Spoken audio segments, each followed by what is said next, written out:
আলহামদুলিল্লাহি ওয়া কাফা ওয়া সালামু আলা ইবাদিহিল্লাযিনা ইসতাফা আম্মা বাদ।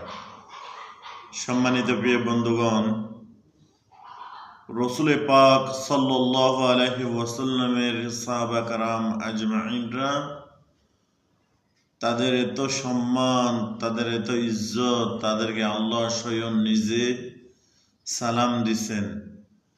তারা এত দামি কেন? কেননা তারা রাসূল পাক সাল্লাল্লাহু আলাইহি ওয়াসাল্লামের সুন্নতের ইত্তেবা করার কারণে ইত্তেবায়ে রাসূল, তারা আল্লাহ রাসূল সাল্লাল্লাহু আলাইহি ওয়াসাল্লামের প্রতিটা আদেশকে, প্রতিটা হুকুমকে এবং পুরাপুরিভাবে মানার কারণে আল্লাহ তাআলা তাদের উপরে সন্তুষ্টি হয়ে গেছে এবং আসমানের মালিক তাদেরকে সালাম দিছেন, যে বলে যে এই মুহূর্তে আবু বকর সিদ্দিক রাদিয়াল্লাহু তাআলা আনহু আমার উপরে সন্তুষ্টি আছে কিনা, আল্লাহ তাআলা চাইতেছে যে বান্দা রাজি আছে কিনা। তারা এত সম্মানিত, কেননা তারা সুন্নতকে সুন্নত হিসাবে আমল করছেন। আর আমরা সুন্নতকে সুন্নত মনে করে ছাইড়া দিতে আছি।